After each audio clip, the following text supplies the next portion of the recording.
Hello, everyone, and welcome to the Board Game Barbecue podcast.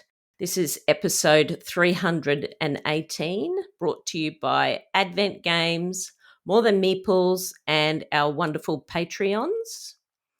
Today, by the way, it's Dana Banana. I should introduce myself first. And today I'm joined from Sydney and Melbourne. In Sydney, we've got Lauren. Hello, Lauren. Hey, Dana. How's it going? Good, thank you. And we've got Joe in Melbourne. Hey, Dana. How's it going? Hi, Lauren. Hey, yeah. Lauren. Hey, Joe. Lauren, I expect you are going to be exhausted or some kind of hangover or something because you had the Sydney game day yesterday. Look, the game day hangovers are always so real. I feel like a bit of a nana where it just gets to about 8 p.m. and it's well past my bedtime and people are still gaming, but the gaming gets really fun and a bit delirious at that point. So it was a great day. Yeah. And did you teach any games? I did. I got to squeeze in a teach of Windmill Valley, which I taught a couple of times at PlayCon to great success, and people always enjoy that one. Really lovely Euro, really interesting mechanisms. The artist formerly known as Mitch talked about it on the podcast a little while back. R.I.P. And R.I.P. And we miss you, Mitch. Dana's still reeling. Like you said, Lauren, I've got no closure. Nothing. Oh, it's okay. We'll continue to morph you, Dana. And the other game that I got to teach was Yet, which really just feels like an homage to Mitch, my whole kind of teaching catalog. But I taught Yet to a group of people that didn't actually know one another, which is a really interesting dynamic because a lot of the backstabbery and expletive in Yet really does best, I think, with people that you know well. And you can kind of smack talk a little bit. So that was quite interesting. But I still feel like they got into it. I still feel like the game elicited that kind of a bit of banter at the table. So that was nice to see. And everyone was fairly familiar with trick taking. So that was really good. And yeah, I think that went really well. So all in all, lovely game day. I played a game with the Volleys called Cheers to the Governor, which is a really silly slapstick party game that Chris brought out. And it's silly in the way that that's not a Hatter silly because it relies a lot on memory. And it feels like it's been taken out of some sort of folk game that people would have just played, a la Monica's. But you have to collectively try to get to 21. So you're going around the circle counting in up to 21. But every round, one of the numbers is replaced with a rule, which is either something you have to say or a particular action that you have to do. So, for example, one of them was number 14. Instead of saying 14, you have to hold up a finger and go, 1 moment, please. And so it just goes around, and every round, once you successfully get to 21, you add another one, and you're trying to get all the way to 21 with everything being replaced. And it was so late at night. I got, I think 3 rounds in, I goofed. That's exactly 3 pieces of information that I had to hold in my mind that I could not. But it was really silly, really stupid. In the way that Monica's does, just facilitates a lot of in-jokes very rapidly. One of the people in the group spoke Spanish, and so he was saying un momento, and so people started saying that. Really just lovely, lovely stuff. Is that a new game? I don't know. Is it? I've never heard of it, so I'm just curious. I've never heard of it either. It sounds really fun. It sounds really fun, yeah. Yeah, it was really, really fun. I would recommend Cheers to the Governor, even especially with drinks with the right group. And I think that the deck of rules is really, really thick. So there's a lot of stuff in there, and having a little flick through, they seemed quite interesting and different and silly enough. Oh, it sounds fantastic. It reminds me of a party game called Curses. I don't know if you've played a game called Curses before. No. Same sort of thing where you've got these random rules and you've got to try and remember these rules, and it's so difficult to try and remember them because sometimes you might have 3 or 4 different rules that apply to you that contradict each other. And it's just a laugh. It's just a laugh. So yeah. It sounds like a great game. Yeah, so I was honestly a bit skeptical at first, but once we started playing, it was great. So that was one of the highlights. Played Seas of Strife, formerly known as Texas Showdown, which is always a riot. That game is hilarious. But it did kind of make me think, again, on the trick-taking note, that you have to know trick-taking, though, for that game to be fun, right? Because I feel like if you don't have that knowledge, then you can't, there's too much thinking and headiness to have the smack talk above and beyond it. Do you know what I mean? Joe, you're nodding along. So for the person who is keeping track of which trick takers I like and which I despise, I actually really liked Caesar Strife. We played a lot of it at PAX, and I think it actually isn't too bad from that secret language of trick taking because of the way that you can change what the lead suit is or what the winning suit is, or the trump, whatever the word is, because that changes over time. I think it self-balances in a way where the people who are more experienced can kind of keep you in the running almost. I don't know. I really enjoyed it and didn't feel like it was like pushing me away as someone who isn't big on trick takers. Yeah, agree. We're in the golden age of trick taking at the moment. I just love it. You and me both, Donna. It's just so funny though that this particular mechanic is very divisive. Some people just don't get it. Is that you, Joe? Were you one of those people that we talked about previously where you said you just found it really hard? It's not about not getting it. It's about it really magnifies, some games of trick-taking really magnifies skill level and experience level. So I think a design challenge for people who are designing trick-takers is how do you approach a trick-taker where you have someone who's very experienced in trick-takers and someone who's new to trick-takers and give them an even playing field. And those kind of traditional trick takers, Skull King, for example, I've just always felt like my friends who played, 500 and other trick takers would like blitz me every time. And I think I actually narrowed it down. I think it was over the PAX weekend, and I think it was actually Caesar Strife as well. It's those trick takers where you have to bid how many tricks you're going to win, and so I think that really makes it really difficult if you've never played trick takers before. That's my issue with them, and that's why I really liked Caesar Strife, is that it actually felt very approachable and actually quite fun. I find trick takers where you're playing in a team extremely difficult because I just for some reason can't read the signs of what my partner is trying to tell me with the cards or whatever. I just can't do it.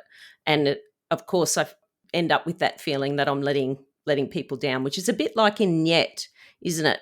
Which you can end up obviously being on teams and things like, I was going to say the dumb person in the dumb person in the team sort of thing. Are you reaching for another word there, Donna? Lots of quacks tonight. Yeah. It's interesting you say that, Joe, though, because you like Bug Council's a Backyardia.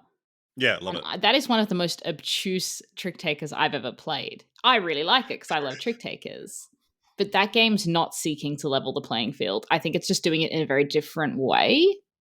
I guess the strategy, I think because it's so different as a trick taker, the strategy is new to everyone who's playing it. Again, if I was playing the hell out of it and became the master of Bug Council at Backyardia, I think a new person then would find it very difficult. But because whenever I bring it out, we're pretty much all relatively new to it, it's not such a problem, I think. So it's games then with like an assumed meta and makes this like a huge barrier to entry. So yeah, interesting. But yes, that was the games that I played at the game day. One more, quick little one that I wanted to talk about is a game called Pixies, which is available on Board Game Arena, which JB showed me, and I played with JB and Jules, which was really lovely. All you're doing is picking a card and putting it in a 3x3 grid to try score points. And there's a little bit of push your luck because you're trying to create the right colors in the right spaces, but not take colors that aren't going to come up later. A lovely little game. I don't want to talk too much about it, but definitely one to try on Board Game Arena because it was very, very pleasant. I was very charmed by it. I'm actually going to try that because when I interviewed Thinkathema, that's one of the games that they sizzled, so to speak, on the show was Pixies. But at that time it wasn't available. So now that I know it's on Board Game Arena, I'd love to try it. Give it a crack. Is it 2-player? Is it a 2-player game? It plays at 2. We played it at 3, but it does play at 2-player as well. But yeah, so that's my highlights. So after the game day, do you suffer from like the blues, or are you just tired? I think it's just the adrenaline dump. Did you guys get that after PAX? It's kind of just like you've had a big night out and you just want to sleep and No, I was miserable. not do anything. Oh, you were miserable, Dana, were you? Yes, I was. I do. I get like depressed. I'm, not clinically depressed, but I mean, I do. I feel really down. I always say I feel like I've been hit by a bus after a game day or PlayCon or PAX because maybe it is the adrenaline thing. I never thought of that. But you just feel like you're hungover without the headache. Like you just feel like your body's really tired. You're on the couch like binging Netflix if your children will let you. Yeah, that's how it feels to me. Yeah, it's just like having not exercised for a while and then doing a massive workout. Your body's just that's the feeling. But Yeah. no, it was Why it have was you a done this great to me? Why did I work out? What have you been doing, Joe? Oh, look, this is my first episode since PAX. I had an awesome time with everyone. It was so fun hanging out with the crew and with the Patreons and meeting new people as well. A few of the indie designers at PAX was really fun. Since then, I've just had rolling viral infections through the house. So every time I've organised a game day, it's been ruined. So I haven't played a lot of board games since PAX, unfortunately. But I do, just to shout out what other people have already talked about in the pod, Things and Rings and Landmarks were both games that I absolutely loved from PAX and would absolutely play and have added to my collection since playing them.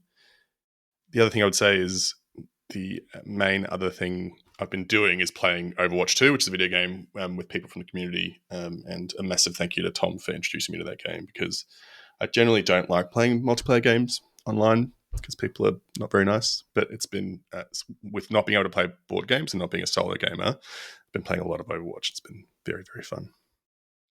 I feel like the barrier to entry into video games is very high.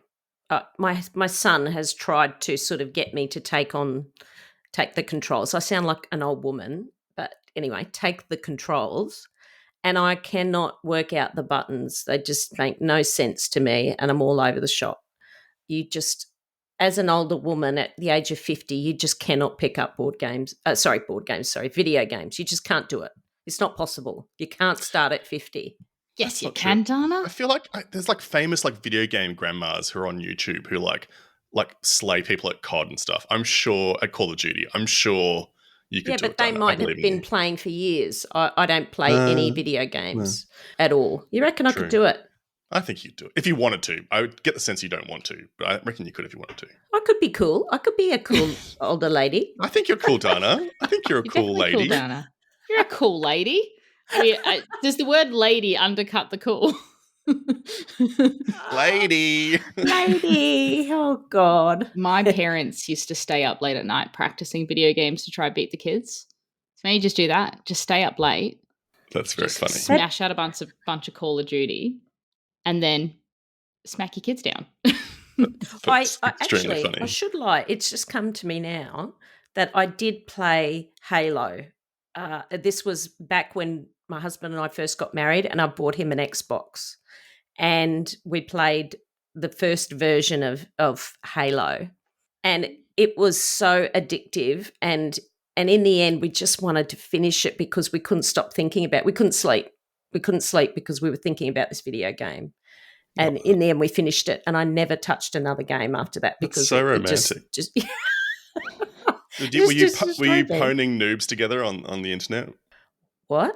What does that even mean? Anyway, let's get back on track. Dana, what have you been playing? She's a cool lady. She's a cool lady. She knows what that means. I don't know what you're talking about.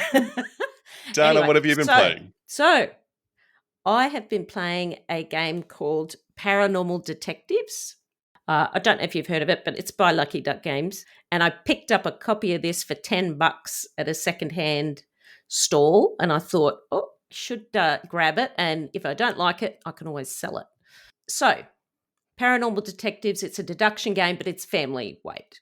So, one player takes on the role as the ghost, and the other players take on the role as detectives.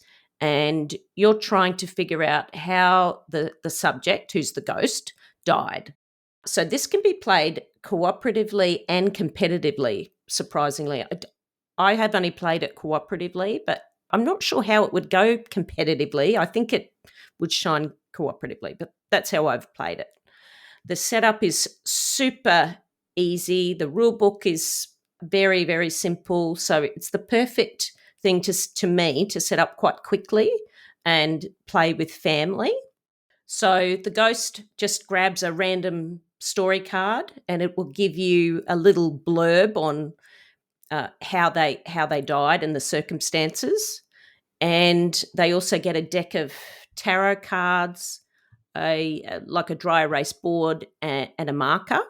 And then each other player gets their own deck of cards. And the cards are ways that you can communicate with the ghost. So, for example, one of the cards is called Hangman's Knot. And this is where you can ask the ghost a question. And you always have to ask an open-ended question. And you play a card, and you might play the Hangman's Knot card. And you might say, can you show us how you felt at the time of your death? And the Hangman's Knot is 2 pieces of wire, and they have to, shape these 2 pieces of wire to describe your question. And it's actually hilarious when you think it's easy, you think it would be simple, but it's actually really difficult to shape these 2 relatively short pieces of wire into different shapes. Another one is called Talking Board, and the main board actually has a Ouija board on it, and thematically you're supposed to, put your hands on the Ouija board and the ghost moves your hand to the different parts, but you'll have 5 tokens and it'll point to groups of 3 letters, not a specific letter, but groups of 3 letters. And you might say, can you tell us who killed you? And the ghost will move these Ouija board pieces, and it's up to you to try and work out what the word is that they're trying to describe. And often, though, the word might be 8 or 9 letters long, but you've only got 5 tokens. So it might be the first 5 letters, or it could be that the ghost has decided to delete some vowels to get more consonants in there so that you can get the answer. So it's a bit of a word puzzle, that kind of thing. But there are other ones like the ghost can draw on your back, but they can't leave your back. It has to be in one line. They can mouth one word, and I thought that would be quite simple, really, but it's incredibly difficult to read someone's lips just with one word. It's quite challenging. As I said, there are tarot cards. There's like a little meter where you can place little tokens to say, well, was the person old or young? Was the death fast or slow? That kind of thing. So there's lots of little interactive things that you can do to get the ghost to communicate with you. And you have 2 guesses before you sort of lose the game. We played the promo card from Man vs. Meeple. The person who died was playing a board game and knocked a meeple into a glass of water, and not realising it, he then went to drink the water and choked on the meeple. And that's sort of how he died. But just to see the ghost trying to fashion this glass and meeple out of these 2 bits of wire was quite interesting. And the little tangents where the story went, it was so funny. And I can just see that this game would be great even if you just made up your own cases. I just love this family game, and we've sort of made a pact in our game group that we're actually going to, each one of us has to come up with our own little murder scenario to give to the group. And I just loved it. It was well worth the $10, the $10 that I paid for it. So I don't know if any of you have heard of Paranormal Detectives at all. I've seen the box art before, but I had clearly judged it by its cover because I just assumed it was like a Mysterium knockoff, but it actually sounds very fun and very charming. And I like that little pact you made with your group. It's really cool. Yeah, it's really, really good. So I'd highly recommend, if you do get the chance to play it, that you do give it a go. It sounds kind of like Pictures. Have you guys played Pictures before? Yeah, Pictures is awesome. Diane and I played Pictures together. Did we? Diana's like, I've never played it before. What? Dana, it's the game where you're trying to guess a particular card, which is a picture, and then people have different things to recreate it with. So like they'll have like little cubes of different colors to make like a pixelated picture. You'll have like a piece of cord, a couple pieces of cord, rock. It's coming back to me. It's coming back to me. You got it. Yeah. Yeah. It's So didn't win it won the Spiel, I think. It's a great Yes. game. It's a great game. Funnily enough, I remember you sizzling it on the pod. I think I was on with you, Lauren. And I actually, at the same secondhand stall that I went to, I bought a copy for the Board Game Barbecue library. So just based on your sizzle. So don't tell anyone where that board game stall is, because clearly you've got gems that you're picking up there. Man, it was awesome. Anyway, I have got a couple of other games that I can talk about, if you don't mind. Please. Well, I put a post up on social media about what games are on the chopping block for you. And I had a picture of a guy with an axe, and I put a picture of 5 tribes on there. And I had quite a few people actually say, what the hell are you doing putting 5 tribes on the chopping block? And this game, I have thought so many times, I just have to sell it. I'm not playing it. I need to get rid of it. And so I thought, okay, with the people saying that I really shouldn't sell it, I should try and give it a go. And I was fortunate enough that someone taught it to me again, because I haven't played it actually for about 3 years. And I must admit, I have no idea why I thought about selling this game. It's very, very good. I should never sell this game. It's got this lovely Mancala mechanic where you've got a set of 30 tiles that have got 3 little. The game starts with like 3 little different random coloured meeples on it, and you obviously take all the meeples and drop 1 meeple during your movement to another tile, and you have to land on a tile with a meeple of the same colour as the last meeple that you drop. There has to be a meeple of that colour there. And then you take those meeples, and each meeple has a different function. Like a green meeple allows you to take goods from the market, and that's a sort of a set collection mechanic. Or a blue meeple might give you victory points based on tiles surrounding where you took the meeples from. And assassins, you can kill other people's meeples or kill a meeple on the board. And you can also, if there's a tile, if you remove all the meeples from a tile, you then own that tile and get the victory points from the tile. This game is so clever, and I must be mad to think that I would sell this game. It's actually from 2014, so it's reasonably old, and I honestly don't know why I don't play it more often. I think I just get caught, and I don't know if you guys do as well, but I just get caught up in the cult of the new. I've always got so many new games that I want to play, or other people suggesting these new games, and I tend to sort of default to that. And I realise that in my collection I've got so many games that are really just classic games that every now and then I should try and get back to, but I never do. But this makes me realise that I've got so many good games in there, and I just need to revisit them. I feel like I agree with you about looking at classics on my shelf and just getting a bit of an ick. Like they lost their luster. Like also 5 Tribes, great game, sitting on my shelf. And I look at it and it doesn't spark joy the way that it used to.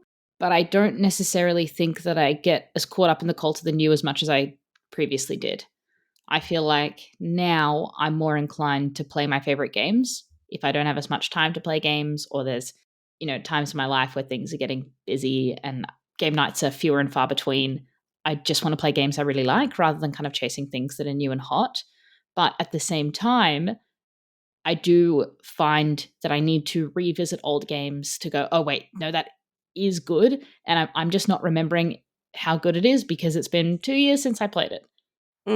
Well, that's sort of more how I was feeling. But do those games, like the older games when you play them, do they give you the same amount of joy as a new game? Or do you find that playing a new game has sort of the excitement of that is sort of wearing off over time? I'm just curious.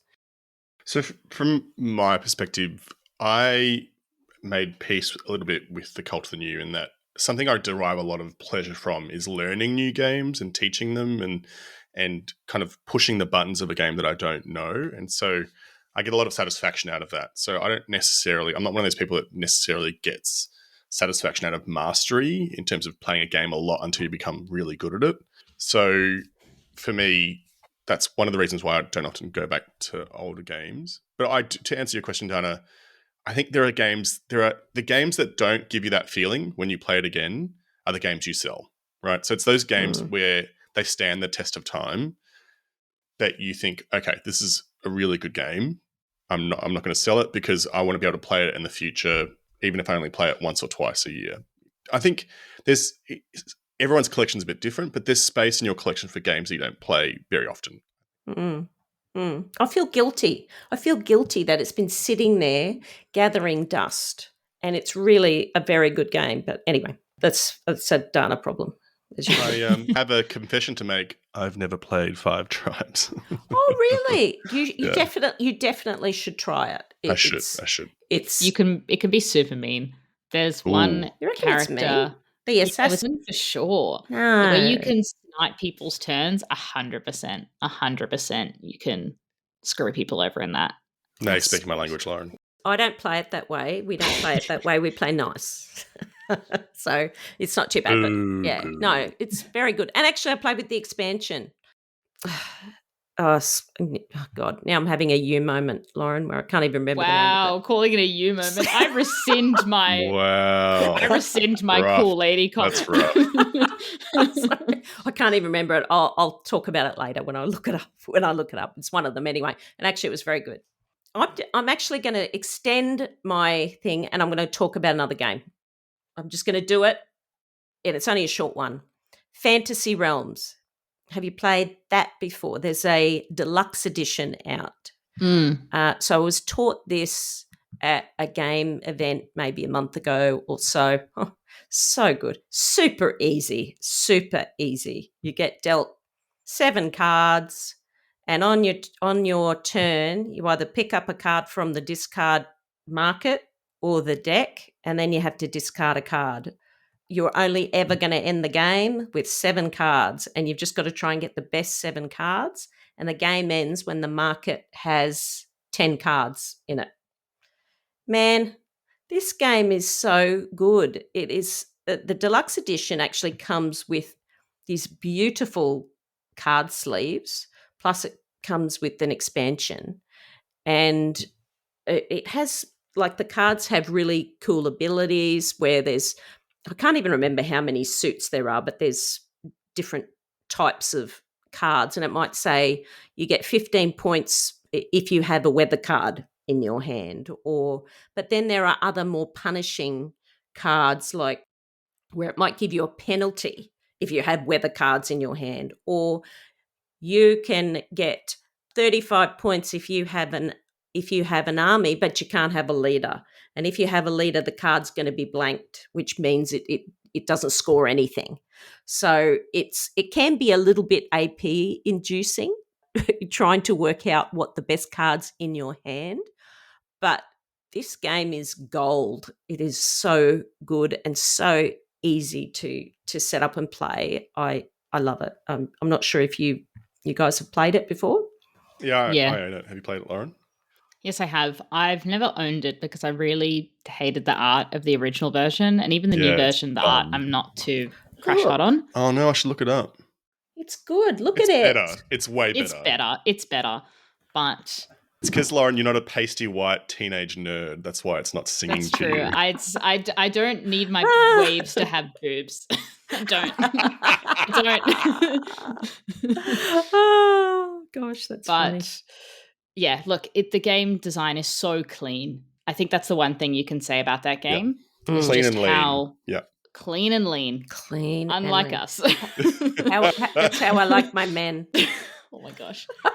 What I will say about the Fantasy Realms is that I like the little peppering of push your luck in there. There's some cards that let you absolutely go for broke. I think the clean and lean, but laid on top of that of you can be overly ambitious and fly too close to the sun is what I really like about that game. Yeah, it's super good. Point. Yeah, good point. And it has, I guess, luck elements in that you're hoping for those, like you said, Lauren, for those things to come out. But it's so quick that, it's over in like 15 minutes that it's just, if you don't get what you want, it was a fun time and you tried and, you can go again and try again, for example. And I'm not sure if did you know that's the game that Red Rising, the Stonemaier game, is based on? Yes, I heard that actually. Yeah. I have not played Red Rising. No, neither. It kind of shows you that the design of Fantasy Realms is so clean and lean, it didn't need the additional things that Red Rising added on top. And I think it actually took it away from the original design. So I think Fantasy Realms is a better game than Red Rising. Good to know. There's one more game that I do want to talk about. And I suppose. This is, if I must. And this is a game that's actually up on Kickstarter at the moment that was kindly provided to us by the publisher, Little Monks. And that game is called Ultimate Voyage. It's designed by Leonard Toe. I think it is a first-time design for him. You'd have to kind of fact-check me on that. But the production for this, or at least the pre-production copy that we received, is absolutely gorgeous. Gorgeous, gorgeous, gorgeous. The art I really, really like. The board looks a little bit like Concordia, but the setting is set in China in the 15th century, and it's just the love and attention and care to the theme and the kind of integrating the cultural aspects of that history into the game. It's clearly a project of passion from that respect. So really quickly, just because I definitely need to play it a few more times. I've played it solo and at 2-player, but it does go 1 to 4. There's a lot of really interesting things to like about the game. Essentially what you're trying to do is kind of a little bit like Concordia in some ways. You're kind of trying to go around the map, expand, take your ships to trade routes, collect goods, collect objective cards, battle other people in the process. I really like a few of the ways that you select actions in the game. So you have this kind of array of cards, and depending on their position, it determines their strength. And because you roll dice for actions, it's almost kind of like the strength is maybe luck mitigation. But you kind of, the further along they are, the kind of stronger they are. And the ones that you don't use, you will, after you take your actions, you slide along and then you rearrange the others.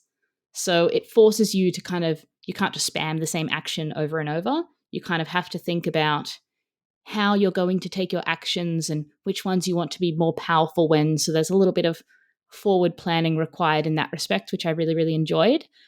I'm not normally one that loves luck, especially in games that are more strategic, because I feel like it can undercut it. But I really liked how you could almost determine your luck a little bit with those card mechanisms. So I thought that was really interesting, and much like Concordia, which is one of my favorite games. And I don't think they're hugely similar, but the card play in that game is one of the absolute most interesting element. And I think it's the same here. It doesn't have a lot of direct interaction, but it certainly has some indirect interaction, at least in my plays that I experienced 2-player. Maybe at higher player counts, the area majority with the ports and would shine a little more. I didn't see that as much, but certainly you're conscious of what other players are doing in terms of kind of wanting to race for objectives, kind of needing to keep them in mind. But I wouldn't say that I experienced a lot of direct conflict. So if you don't like direct conflict in your games, then, maybe it is for you. The other thing that I'll say about the game is that I do feel like, and, I said this before, I do feel like the theme did shine through. It didn't feel pasted on. It felt like they thought about the history in the game. So it's a really tight game. You don't get too many actions in the game. It's like less than 30 actions across the whole game. So yeah, I mean, if you like the idea of the theme, if you like the idea of kind of action efficiency and trying to kind of plan and arrange actions in a really interesting way, to kind of like take control of areas, manage resources, achieve objectives, that kind of thing, then Ultimate Voyage is definitely one to check out. And it's on Kickstarter now. I think the project's still going. So yeah. Fantastic. It certainly looks gorgeous, that's for sure. Yeah. Drop dead gorgeous. Drop dead gorgeous.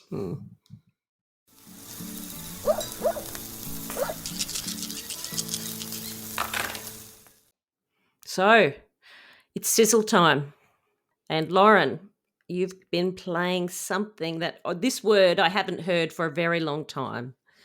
And I used to frequent this place in my younger days. Go. Are we talking Studio 54? No, this was the cool place to hang out. Go, Lauren.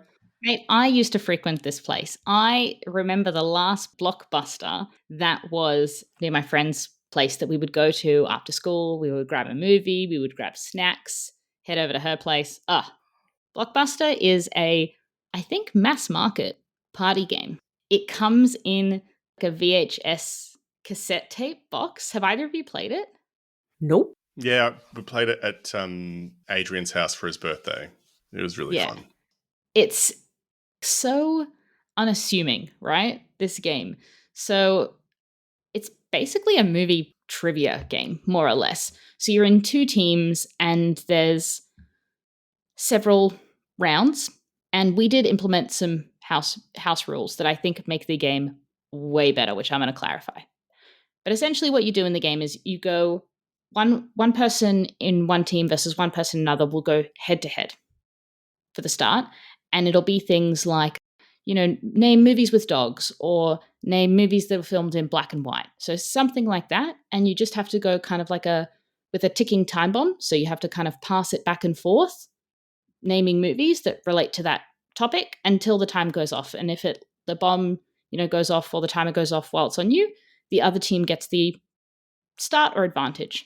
And I actually don't know the rules as written because I'll tell you the way we played, which is that there's 3 areas. There's one word, one quote, and mime it. And I think the way the rules are as written is you just randomly put movies down there. That's not what we did because I think that makes the game way too flippin' hard.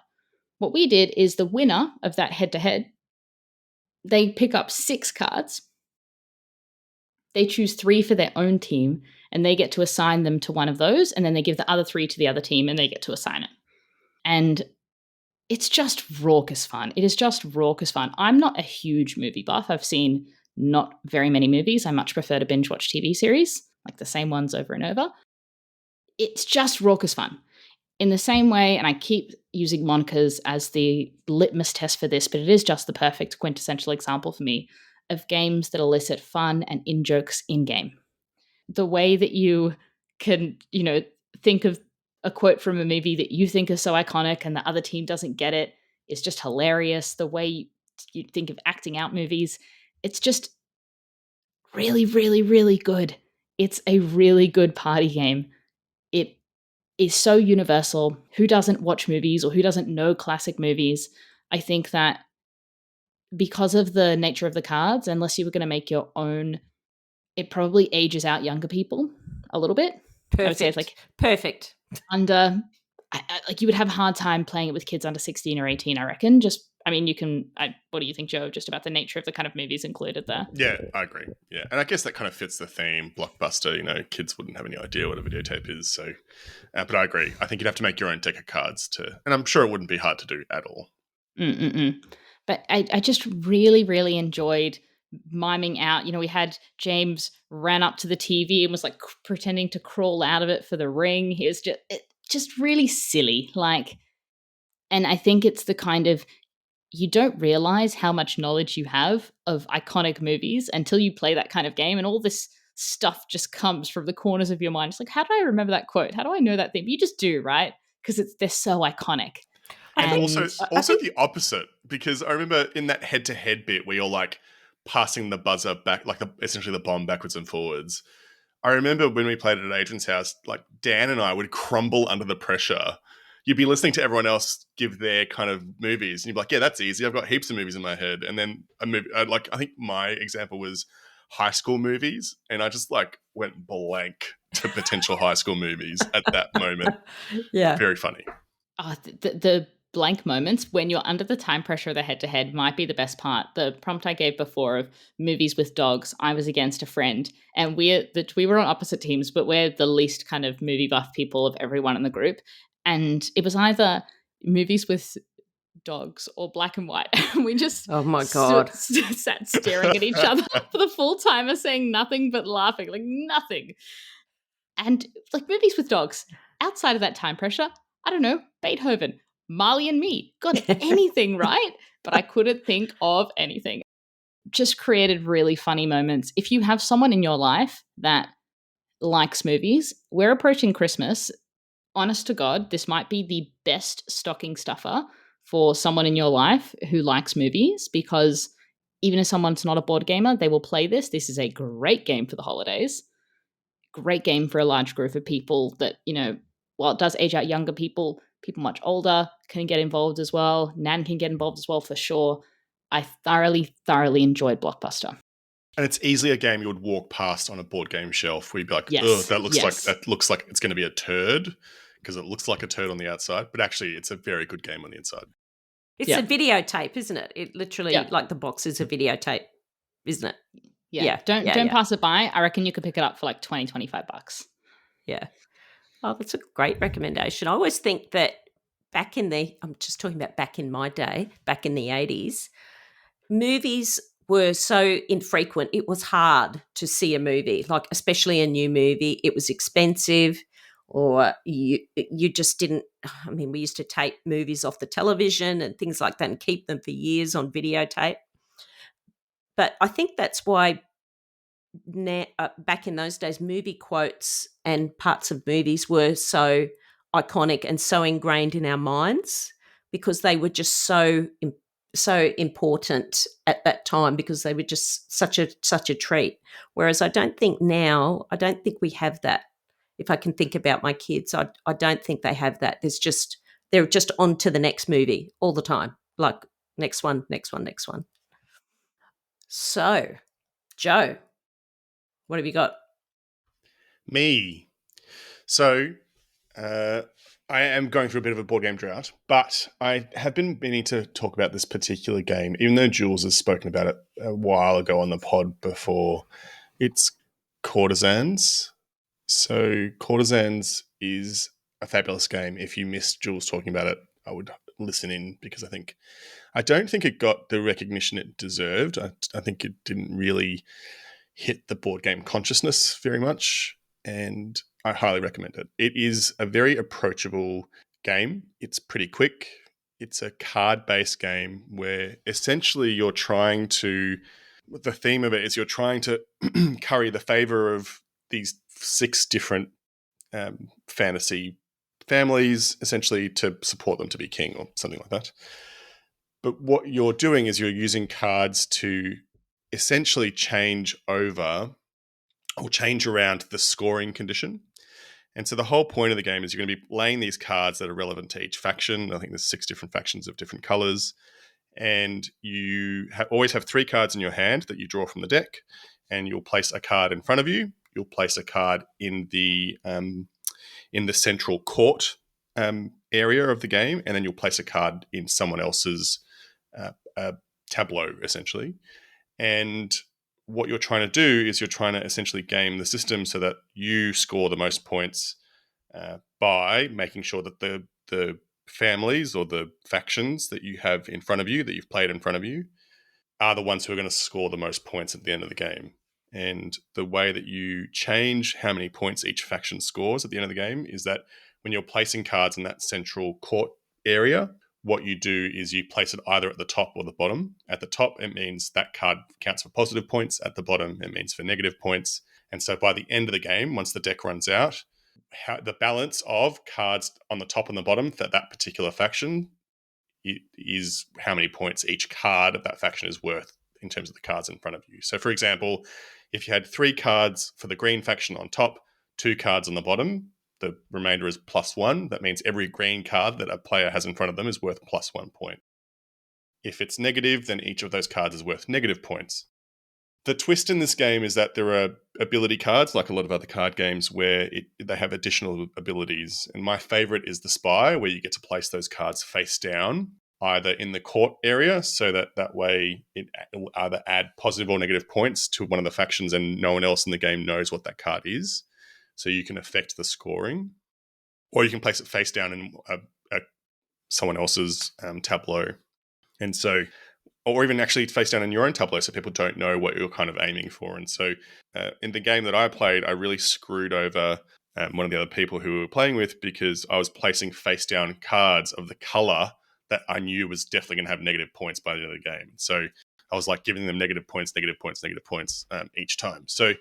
So it is a really simple game. It would be over in like half an hour, easy to teach. It's also, the production is beautiful. I think it's a Pandasaurus production in Australia. Beautiful. The cards have like this, some of the cards have this like this gilded golden foil on it. The art is awesome. Really, really cool. Highly recommend it. It's a good game if you like games where you're trying to get into other people's heads and mess with what their tableaus are doing. And yeah, I think more people should play it. I really recommend it and I really rate it. And actually, while we were talking before and we were talking about Seas of Strife, I I realized I didn't own it. So I went and purchased just then Seas of Strife, Courtisans, because I actually don't own that either. And there's something else I bought. There's something else. Another game we were talking about. Oh, the Governor game. What that you talked about, Lauren? I bought that game as well. So I've got Cheers those three games. Yeah, Cheers to the Governor. So I bought Cheers to the Governor, Courtisans, and Seas of Strife. Seas of Strife. Yeah. So while we were talking, you literally were shopping. Yeah, mate. Bro. Hang on, let me modify. It was while you were talking, Dana. Yeah. There you go. You're cool, lady. I love games that make you get into the head of your opponent. Mind games. Yeah, I love those juicy mind games. There's a really simple Japanese game called Wizard's Cup. Have you played it, Joe? No. It's Google it. It's an auto battler like challenges where you kind of preset the arrangement and then the game just plays itself out. But the whole crux of that game is arranging your deck based on kind of what you know your opponent's going to do, and you have to show them what one of your cards that you're playing are. So there's like some information that you see them and you can psych them out. The whole game is about psyching the person out. Oh, I'm definitely going to get this game. That sounds so good. That part of games. It's really, really simple. But yeah, it just made me think of that because, yeah, games where you kind of have to anticipate moves work so well with, I reckon, people you know, but also people you don't know. Because if it's someone you know really well, there's this like overarching meta.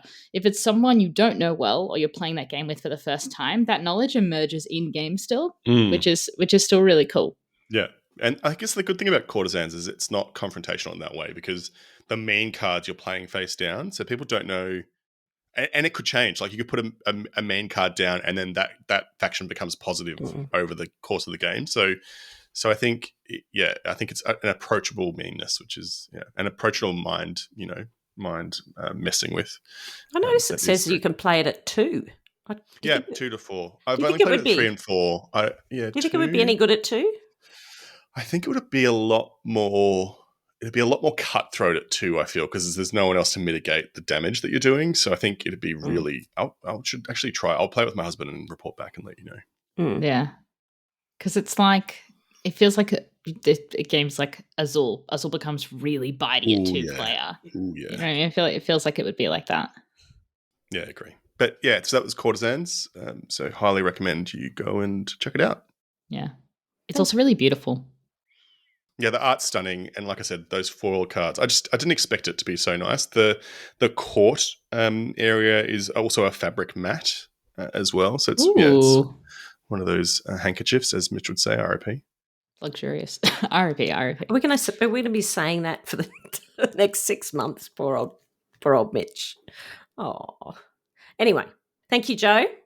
My sizzle is a game I've been meaning to sizzle, and other games have just sort of been ahead of it. But this one is called Vale of Eternity. Not sure if you've heard of it, but it's by Renegade Games. And I'll use Dan's term. It's a cracking game. And actually, I noticed that Connor put a post up today on social media about it saying how much he loved it.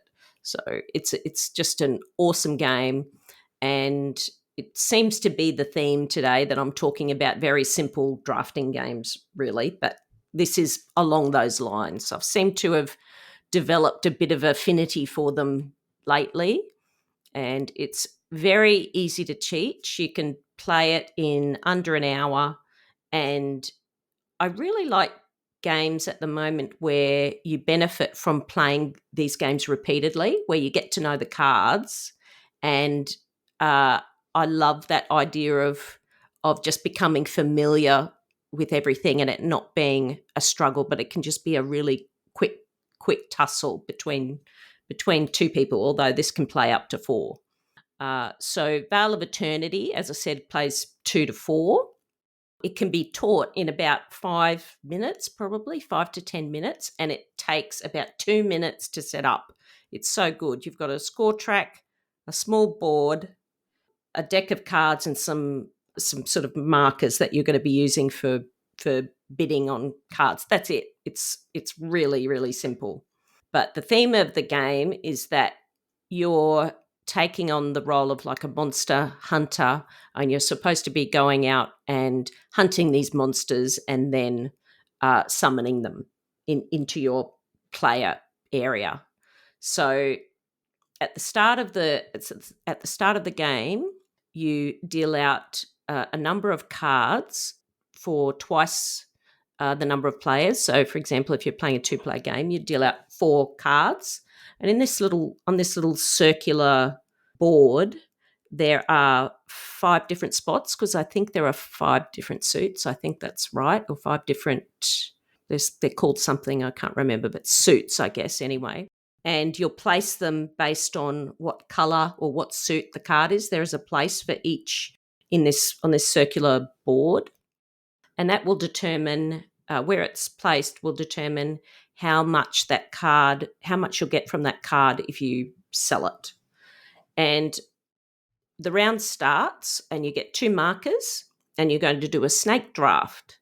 So the first player is going to put their first marker, put a little wooden disc onto the card that they would like to take. And then, for example, in a 2-player game, the next player would then draft 2 cards and put 2 markers out. And then you would go back to the final player to take the last card. And then you just take it in turns during the action phase. So there are 4 things that you can do. You can sell a card, and you just sell it for the amount that's listed on its place in the market. You can tame a card, which means taking a card into your hand. Summon a card, which means placing a card in front of you. And you can also remove a card from your play area. So each of the cards that you play into your area have interesting effects, which will help you score victory points for having certain card types, or it might reward you victory points for having certain types of currency.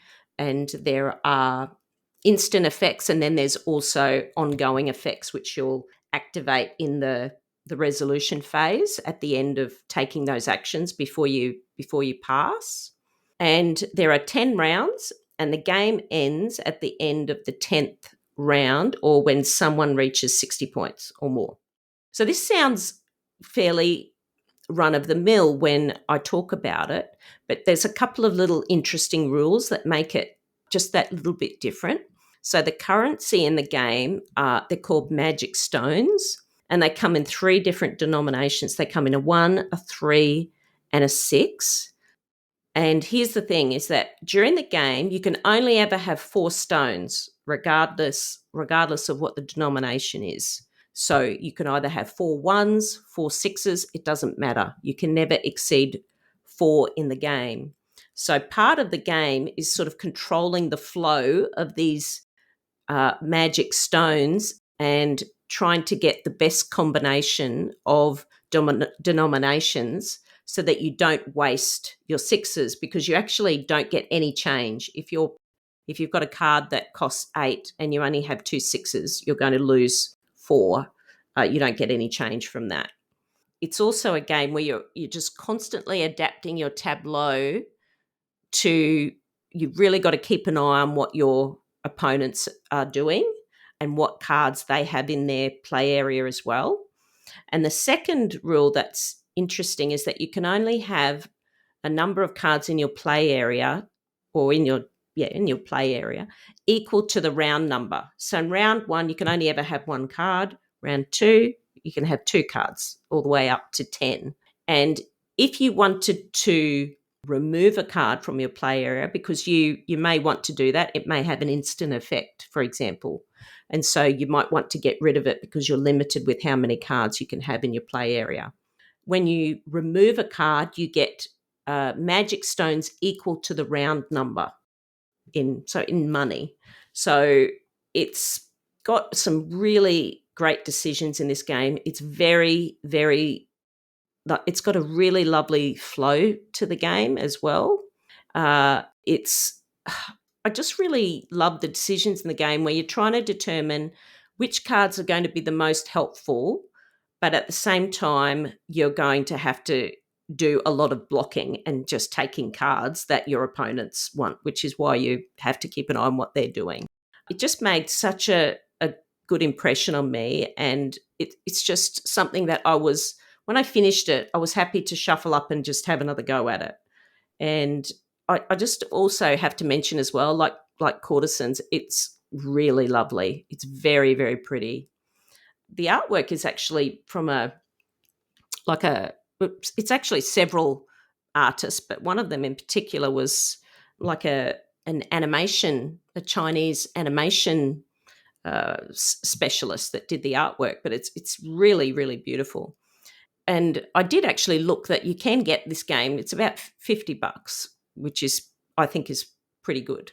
And there's a lot of value in it. The only thing that's not good is it has this first player marker, but there's no first player, sort of like there's no real need for it. It's this giant thing, this giant dragon looking thing, which is just so Wait, who published it? Renegade Games. Oh, Renegade. And it actually says in the rule book, we've included this first player marker because it would look really good in pictures. So that's honest. I like that. Yeah, I like that. But it's a fantastic game and really easy to teach. It actually would be really good at a game day or something like that. It would be great. So yeah, I think we've got it in the Melbourne library because I remember seeing it being played at the Melbourne game day. The reason why I asked about the publisher is that De Vere Games is known for their like ridiculously large round markers, I think. So it made me think of them. Yeah. No, but it looks beautiful. I knew nothing about this game before you started talking about it, Dana, other than I've seen the art for it, which is beautiful. The box looks stunning and the cards look great. And then when it's interesting, this probably points to good art and good game design. Graphic design. Because when Connor posted that picture, I was like, oh, that game looks like Pokemon. I bet you it's like a Pokemon style game. Yeah. And that's exactly what it was after you talked about it. So very interesting. So it's a really, really beautiful game, and there's a lot of value in the box. So yeah, I'd highly recommend it. So that was Vale of Eternity. You know that game you've been wanting for a long, long time? The one that's been on your wish list for ages? Yeah, that one. The one you've been adding to your cart and taking off again, umming and ahhing about whether you should get it or not? Well, I'm here to push you over the edge and say go to adventgames.com and add that to your cart right now. I bet you that Dean has a great price on it, he's got great customer service, flat rate shipping, and there's so many other goodies to explore on the website. Wonderful categories all organised to pick the exact game that's right for you and the group that you play with. So head over now, don't hesitate, to adventgames.com.au and add that game to your cart now. So now for some announcements and news. Towards the end of the year, we're getting towards the end of the year, and we have our Brisbane Game Day coming up on the 16th of November. There are still tickets available, so if you are interested, head to Eventbrite. By the time this video, the pod comes out, it should have teachers on after game. So don't forget to use this fantastic app, and put your own games there if you'd like to get a game played. It's a really good way of meeting other people, and you'll find that other people will sign up to your games. It's certainly been very successful at the Brisbane Game Days anyway. So that's the Brisbane Game Day. We keep mentioning to save the date for PlayCon. The website is now live. So if you head to PlayCon or play-con.com, and you can check out ticket prices and a few other things. And with your tickets, you'll also be able to pre-order the shirt, which is absolutely stunning. You really should check it out. Is it Sam? I can't remember the artist's name. It's from Garfield Games is designing, and the design is extremely cool. I really like their design. Yeah, it's really, really beautiful. So definitely. Tickets aren't on sale yet. No. Made it sound like tickets are on sale. Tickets are not on sale. Sorry, tickets are on sale on the 6th of November at 8 p.m. 8 p.m. Sydney time. So don't miss out. Make sure you set your alarms. There's also a little community party happening on Discord at 7:45 p.m. So everybody is welcome just to celebrate the launch of the tickets. So come along and see Adrian freak out in real time. He like freaks out about the ticket numbers going up and up and up. It's very fun. Yeah, that's it. So it's really, really exciting. I guess if you want to be reminded about tickets as well, if you're like me and have the brain of a goldfish, if you go along to eventbrite.com and just search for us, the Board Game Barbecue, you'll get alerts for when tickets are being sold for our events.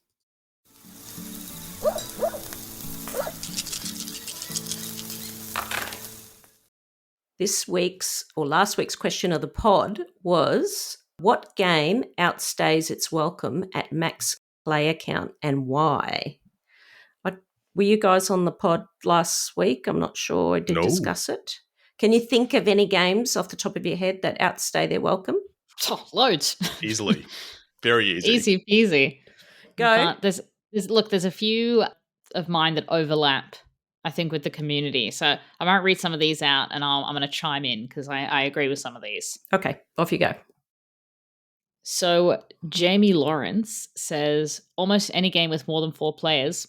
So sick of game companies trying to inflate the player count without doing anything to improve the downtime. Caverna's not a 7-player game. I'm going to say it. Oh my God. I would want to kill myself if I played Caverna. If someone tried to make me or force me to play Caverna at 7 players. Oh my God. Mark McRae Wagner says Power Grid is one of the best 3 to 4 player economic games out there. Le Havre is one of the best 2 to 3 player resource conversion games, but Power Grid at 6 and Le Havre at 5 are utterly miserable experiences that I'd rather go home than play ever again at. They take forever and you can't get anything done. Daniel Zillick says Wingspan at 5 players is unfair since the 5th player never gets around with the first player marker. That's true. And if you add Asia to play with 7 players, dear God, you might as well split the deck and play 2 separate games. This is one of my games that I would say is not good at higher player counts. I've had really awful games of Wingspan at like 5 players. Not good. Can I just tell you that flock mode, I keep saying this, I've said it several times, I think, on the podcast. You have to play it in flock mode where you have people sitting opposite each other. And so you could play a 5-player game. It's actually only a 3-player game because you've got 5 players and you've got basically buddy each other up. So butter each other up. No. You buddy That's a different up. game. That's a different game Dana's talking about. No, you buddy up sort of thing. So the person opposite you both have a turn at the same time. Then you move to the next group and then they have a turn at the same time. And then the last player will have their turn. And it's so good. Cut some friends out of your life or don't play a Euro at 5. Yeah, I cannot think of many Euro games. They're the exception, not the rule, that are best at more than 3. Completely agree. It just doesn't change the game. To be fair to the designers and the publishers, I've read and seen videos and talks from game designers and publishers that one of the most common requests they get from almost every one of their games is for, please, can we have a 5 to 6 player expansion? And so I think if they sell well, because expansions don't often sell that well, and that's the most common request, I think lots of designers are like, I don't want to, but sure, if you're asking for it, I'll design it. Yeah, look, there are people that have their regular game group and it's a 5-person game group. So I guess, yeah, but just not for me. Jason McClellan says, as much as I love them, Western Legends and Nemesis will require a lunch and tea break and often a sleep to get through a game at max player count. Ben says, Everdell at 6. My apologies again to those that joined the ever-expanding game of Everdell that took 6 hours to get through. Yo. No. That would be a nightmare. I'll just call it. Just call it. Ben is a mad lad in Melbourne who will play like 6-player games of Spirit Island at the Melbourne game day, and I walk past going, oh my God, I could not imagine a 6-player game of Spirit Island. People need to get better at just saying, let's call it here. Like, we do not need to finish this. Let's just do. Ben is actually in Brisbane. Oh, sorry. That's wrong Ben. That's Ben Todd. Oh, sorry. Wrong Ben. So you got no clue. Ben. I got no clue. We got a lot Lauren, of Bens, and they're all hardcore gamers. So, all right. And Skittle says, Clank at 6 players was a nightmare. There was so much time between turns that my partner baked a whole casserole in between turns. I have done housework. I've done housework in between turns. That's a good metric. That's the casserole metric to assign whether or not a game we should just not play. It's how long is the downtime? Like 3 out of 5 casseroles. Half a casserole. That's right. So on Discord, Joe? Yes, sorry. And I just realised why I thought of Melbourne Ben when you said Tassin last, because he's the next person that we're going to say. So on Discord, Big Nose, which is Melbourne Ben, the mad lad, Spirit Island mad lad, he said, I've played 6 Nimmt at many player counts. It suffers from an over-eager publisher, claiming that 3 to 10 as the player count range. It's pretty dull at fewer than 5, and oh man, does it outstay its welcome at 10 players. You have pretty much no control, and you have to wait for 9 other players to decide every card. The sweet spot is 5 to 7 players, and I wish the publisher would rein it into that. Also on the Discord, Chris Torkium, the first game that comes to mind is Fury of Dracula, though I'm not sure if it was a player count issue or just the game itself outstaying its welcome. The second game Chris talked about is Agents of Smersh, which is best at 3 players. Any more than that, and it drags big time. Sounds like a fake game. On X or Twitter, Stu Mackle said that Twilight Imperium can play 8, but it's not designed for 8. The balance between strategy cards breaks down, turns become too long, and the map becomes too large. It's already a maximalist turn it up to 11 game design, and it really doesn't need it to be at higher player counts. And then we've got Daniel from Twitter who said Grand Austria Hotel, the way it does turn order makes a 4-player game unbearable. Taking turns 1 and 8 means that you sit around for a very long time in between. It's definitely best at 2 players. That being said, I've played 4-player Grand Austria Hotel. I really liked it at 4 players. Grand Austria Hotel is great, but 4-player Grand Austria Hotel, if you're playing with people that have AP, is 5 out of 5 casseroles. Like, it is terrible. Gotcha. Okay. I've played it as well, and I didn't find it that bad either. Try it again at 2, and you'll see how snappy the game can be. And then I think if that's what you're comparing it against, then yeah, it feels very long. I have to mention my number 1 game, Ark Nova. That at 4 is brutal. Ooh, yeah. It's that's like long. 4 hours or something like that, and I really don't enjoy playing it at 4. I prefer to play it at 2. Agree. Jules isn't going to like this pick, but PAX Premier. PAX Premier is, I think, the only game that I've ever played where I've just been, not the only, but one of the very few where I've just been willing it to end. Oh no, it's so good, Lauren. It's so good. It's so long. At 5 players, it's long. Okay. Yeah, I played a 5-player game and I was just like, maybe it's because it was late, but I would love that game if it was like 45 minutes shorter. I'm going to force you to play it at 3 players again, and you see how good it is. It's excellent. It's really good. I have never played it actually. I should sequester Def to teach me. But yeah. I'm also happy to teach you next time we hang out together. It's very good. Yeah. For me, Root, it's my favorite game, number 1 game, but at 6 players, it really, really can be very long, and it can get to the point where when your turn comes back to you, or when you're taking your turn, you don't know what's going to happen in between. So at most I would say 5 players if you like that chaos. 6 players, no bueno.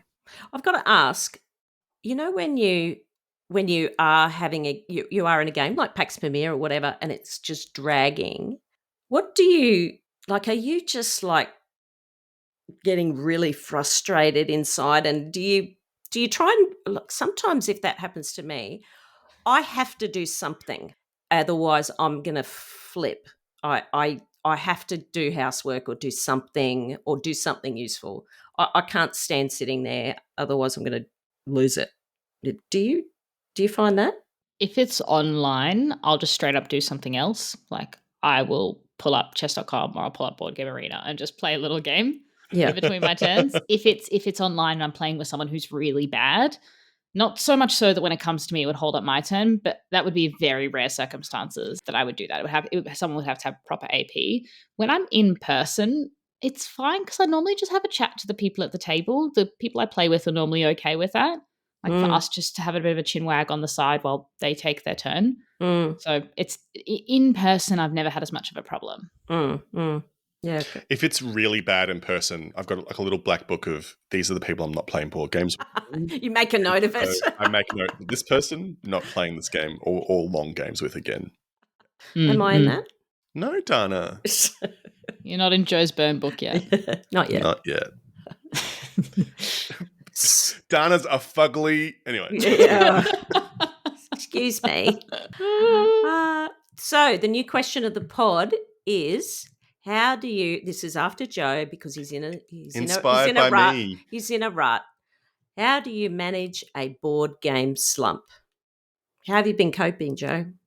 Video games. Thank goodness I'm an all-round gamer. Video games and D&D. So shout out to Mark from the community who's been running one-shots on Discord, because if it wasn't for video games and D&D, I'd be going crazy. No solo?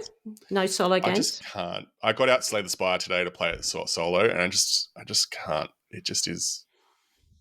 I just like the interaction in board games. So the solo, I just don't derive any joy from it. So that's why. That's a good option, I guess. Yeah. What do you guys do? It depends, right? It depends what's causing it. Sometimes it's genuinely just about acknowledging that it is a busy time in my life and it is okay if I'm not engaging in the hobby as much because I am time poor. I guess I'm going to distinguish between the times where I've not played as many games, not for lack of want, but for lack of time, versus the times where I've just not been motivated to play games or been interested or enjoying playing board games at the moment. I feel like those are two very different kinds of slumps. And the time one is just acknowledging that I don't have time, trying to squeeze in little games, or Board Game Arena is a godsend for the times where I don't have a lot of free time. The times where I'm lacking motivation or joy from games, I often say that kind of, this is just very much in fact how the brain works, is that action kind of comes before motivation. So it's something that I know that I'm going to enjoy once I do. So I try schedule the nights with people. And that's the case for kind of all hobbies. If I find that I'm just in a bit of a slump and I'm not really having the motivation to engage in either hobby time or self-care time, that I just schedule it and act as if I have the motivation, because I know that the motivation will follow. So I will schedule game nights at my house so I can't bail because they're coming to me, and they'll come over, and then it normally kind of renews the spark, if that makes sense. That's actually very good. That's like an ADHD strategy of acting like you've got the motivation, pretending that playing pretend. Never thought to do it for board games. I've done that before with, like, you know, have you had those times where you've organised a board game get together with some friends, and then it comes to the time and you've had a bad week, you're so tired, and you're like, I don't want to go, I'm exhausted. Then I've forced myself to go, and then of course it had a great time and enjoyed it a lot. So, Dana, what about you? Do you just not go through board game slumps? I don't still think run that high. I don't think I would say that I have board game slumps very often.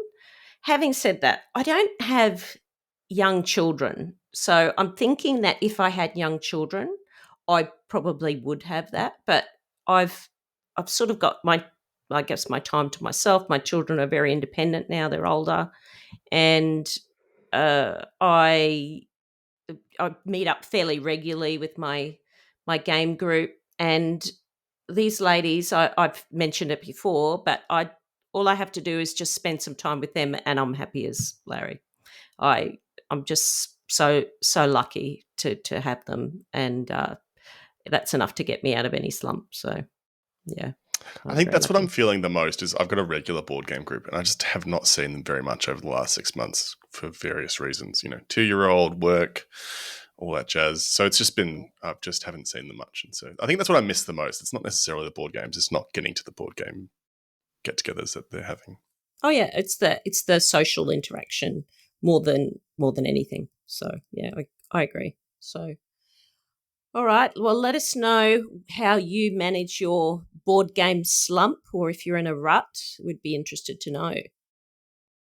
So I'd like to welcome a new Patreon. This is rest in peace, Mitch Keddy. It's the opposite of RIP. It's welcome to heaven, Mitch. It's the resurrection. It's resurrection. So thank you so much, Mitch, for becoming a Patreon. We really, really appreciate your support. What a legend. What a legend. So thanks, Mitch. So if you want to support the podcast, though, you can always go to patreon.com//boardgamebarbecue. You'll get access to exclusive podcast episodes that we record just for our Patreons. There are also other ways that you can support the podcast just without donating, and that is to tell your friends. The word of mouth is probably the best way to improve our exposure for the podcast. You can also go to Apple Podcasts and leave a 5-star rating, preferably 5 stars, and or you can also go to Spotify's new star rating system. You can also get involved in the Board Game Barbecue community on Facebook, also on X, Instagram, or YouTube, and our Discord community. I keep, every time I do this, I keep saying you really need to try Discord. It's a really wonderful place to meet other gamers and develop friendships. So if you ever are worried about trying Discord, or it all seems too hard, please get in touch with one of the Board Game Barbecue crew, and I'm sure they'll be able to run you through it and make you feel welcome. If there are people that are worried about engaging with it and not knowing how to use it, it's essentially like one of those old kind of like web forums that used to exist. It's essentially that. So if you've used that before, it'd be very easy to get into.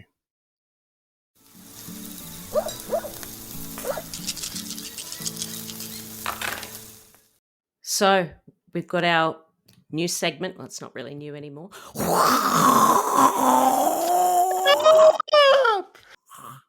Fired up. So our new segment where we try and finish the show on a high, and we want to know what you're looking forward to. So what are you looking forward to, Joe? Boy, am I excited.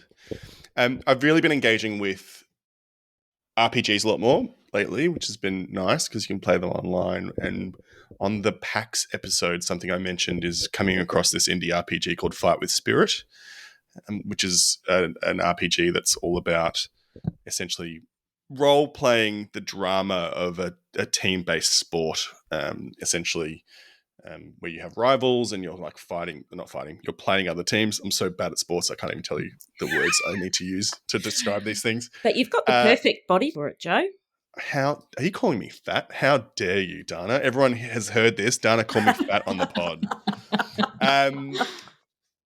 Or I have the perfect body to be a shot putter or a hammer thrower. Anyway. Oh, yeah, baby. Yeah, baby. Fight with Spirit. Yeah, I've lined up to play it with some of my board game friends, and very excited to give it a go. I haven't played a lot of RPGs outside of D&D, so it's going to be very cool to see what it's like. And yeah, I'll report back once I've played it.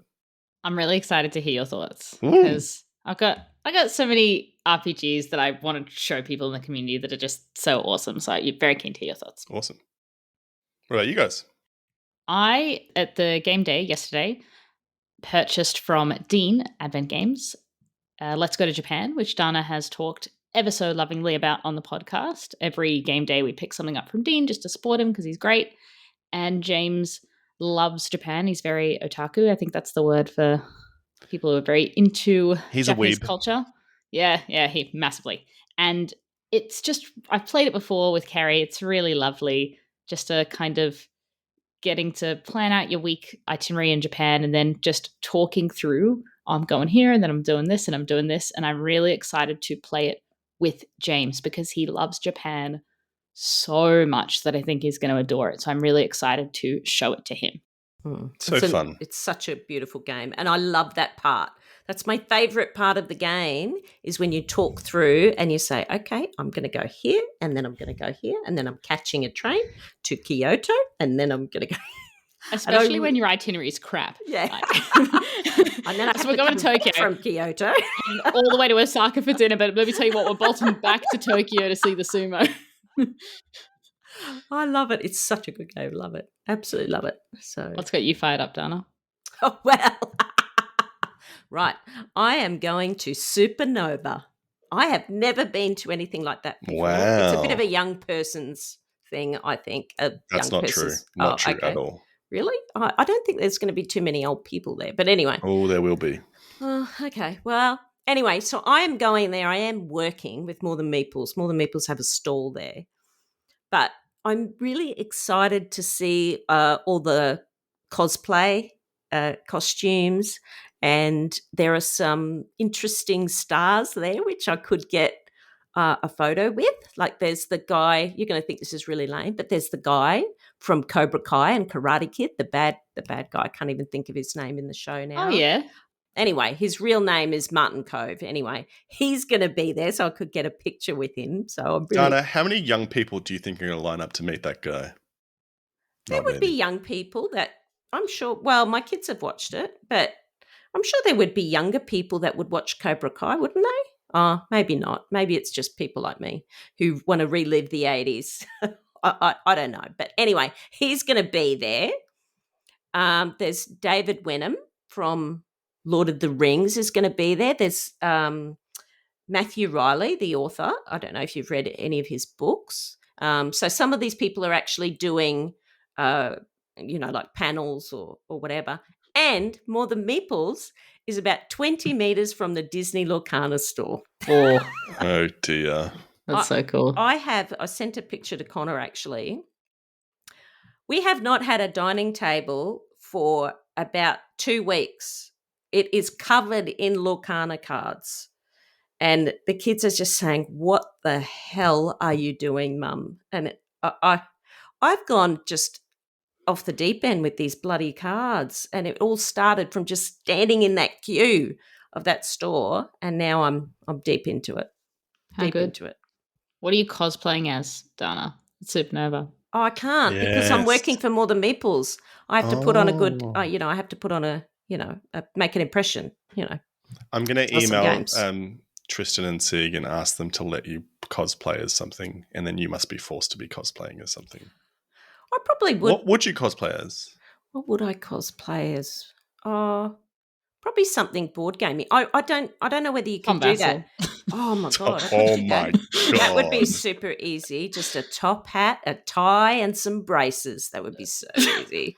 And all you got to do is get one of those little leprechaun masks and look like a little leprechaun. I'd probably go as like an Everdell animal or something like that. I'd probably do something like that. But I don't think people cosplay as board game things. They do like, pop culture stuff, don't they? I think.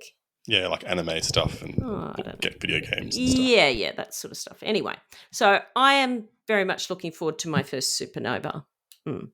So that's what I'll be doing. I think you'll really enjoy it. I think you'll have a fabulous time. Yeah, it's going to be great. So that's the end of the podcast. Thank you, Joe and Lauren. Appreciate the time. Thanks, Dana. It's been fun. Lauren. And we'll see you on the next pod. Bye. Bye.